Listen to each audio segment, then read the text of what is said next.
जय श्री कृष्ण। सनातन धर्म में एकादशी व्रत को अत्यंत पुण्यदायिनी और कल्याणकारी माना गया है।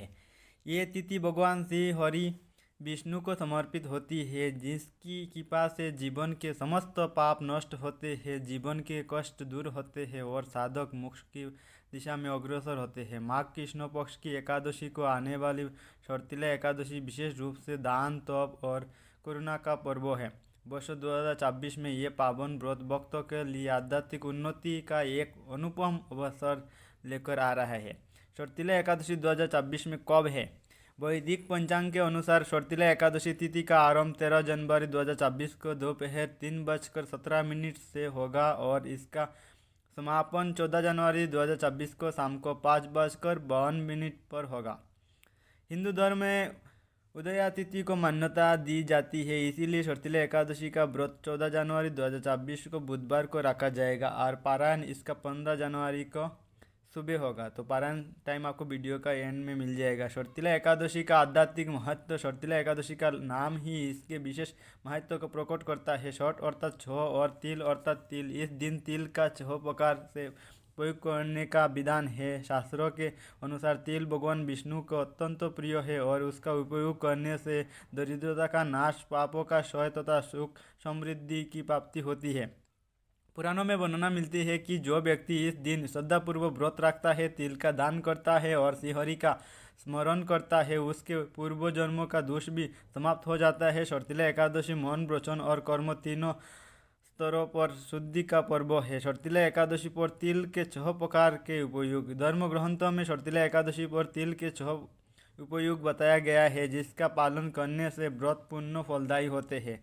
तिल मिश्रित जल से स्नान। स्नान के जल में काले तिल मिलाकर स्नान करें और शारीरिक और मानसिक शुद्धि होती है। तिल का उपटन लगाना ये शरीर के पवित्र करता है और नकारात्मक को दूर करता है। हवन में तिल का प्रयोग। अग्नि में तिल अर्पित करने में से देवताओं की कृपा प्राप्ति होती है। तिल से तर्पण करना। पितरों को तिलयुक्त जल अर्पित करने से पितृदोष शांत होता है।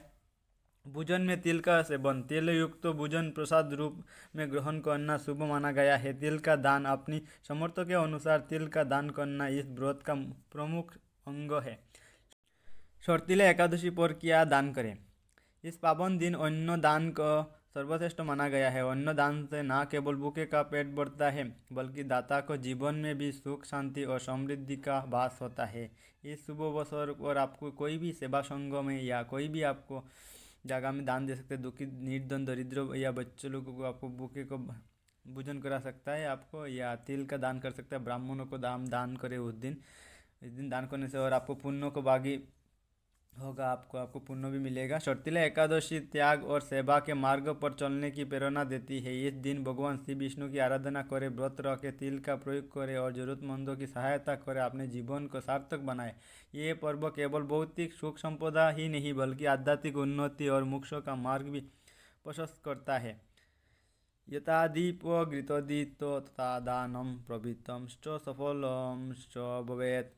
अर्थात जैसे दीपक घी से प्रज्वलित होकर प्रकाश फैलाता है, उसी प्रकार दान से जीवन पवित्र होता है और सफलता प्राप्त होती है।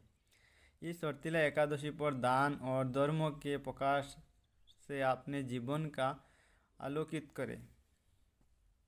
अभी हम लोग एकादशी व्रत का महत्व श्रवण करेंगे। आप ध्यानपूर्वक श्रवण कीजिएगा और अंत में आपको पारायण का टाइम मिल जाएगा।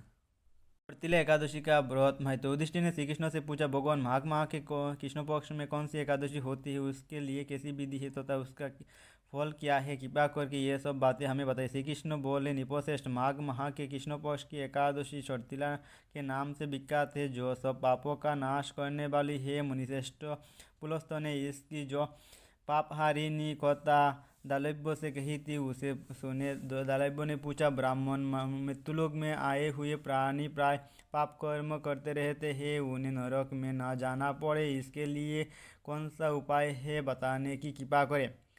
पुलस्त जी बोले, महाभाग, माघ माह आने पर मनुष्य की चाहिए कि वह नहा धोकर पवित्र हो, इंद्रिय स्वयं रखते हुए काम, क्रोध, अहंकार, लोभ और चुगली आदि बुराई को त्याग दे। देवादिदेव भगवान का स्मरण करके जल से पैर धोकर भूमि पर पड़े हुए गोबर का संग्रह करें, उसमें तिल और कपास मिलाकर 108 पिंडिकाएँ बनाएं। फिर माघ में जब आर्द्रा या मूल नक्षत्र आए तब कृष्ण पक्ष की एकादशी करने के लिए नियम ग्रहण करें। भली भांति स्नान करके पवित्र हो शुद्ध भाव से देवादिदेव श्री विष्णु की पूजा करें। कोई भूल हो जाने पर श्री कृष्ण का नामोच्चारण करें। रात को जागरण और होम करें। चंदन और गजा कपूर नैवेद्य आदि सामग्री से शंख चक्र गदा पद्म धारण करने वाले देवदेवेश्वर श्री हरि की पूजा करें। तत्पश्चात भगवान का स्मरण करके बारंबार श्री कृष्ण नाम का उच्चारण कर अन्य सब सामग्री के अभाव में सुपारी के द्वारा भी पूजन और अदेव दान किया जा सकता है। अदेव का मंत्र इस प्रकार है। कृष्ण कृष्ण कृपालुस्तम गतिनाम गर्भितम संसारन्नवम गगनाम प्रसिद पुरुषोत्तमं नमस्ते पुंडरीकाक्ष नमस्ते विश्वभावन सब्रहन्नम नमस्ते महापुरुष पूर्वज गृहान्नाद मया दंतम लक्षामशः जगतपते सच्चिदानंद स्वरूप श्री कृष्ण आप बड़े दयालु है। हम आश्रयहीन जीव के आप आश्रयदाता है। इसे हम संसार समुद्र में डूबे रहते हैं, आप हम पर प्रसन्न हुए। कमल नयन विश्वभाव सुब्रन्न महापुरुष सबके पूर्वज आपको नमस्कार है। जगतपते मेरे दिया हुआ अदेव आप लक्ष्मी जी के साथ स्वीकार करें। तत्पश्चात ब्राह्मण की पूजा करें, उसे जल का घोड़ा छाता जूता और वस्त्र दान करे। दान करते समय ऐसा कहे, इस दान के द्वारा भगवान श्री कृष्ण मुझ पर प्रसन्न हो। अपनी शक्ति के अनुसार श्रेष्ठ ब्राह्मण को काली गौ का दान करे। द्विज श्रेष्ठ विद्वान पुरुष को चाहिए कि वह तिल से भरा हुआ पात्र भी दान करे। उन तिलों के बीने पर उनसे जितना शाखाएँ पैदा हो सकती है उतने 1000 वर्ष तक वह स्वर्गलोक में प्रतिष्ठित होता है। तिल से स्नान होम करे, तिल का उपटन लगाए, तिल मिलाया हुआ जल पिए, तिल का दान करे और तिल को भोजन के काम में ले। इस प्रकार हे निपश्रेष्ठ, 6 कामों में तिल का उपयोग करने के कारण ये एकादशी शर्तिला कहलाती है, जो सब पापों का नाश करने वाली है। ये है एकादशी व्रत का महत्व। अभी हम लोग एकादशी का ये पारण टाइम आप देख सकते हैं। और जो नया है चैनल को सब्सक्राइब कीजिए, लाइक कमेंट एंड शेयर कीजिएगा। जय श्री कृष्ण।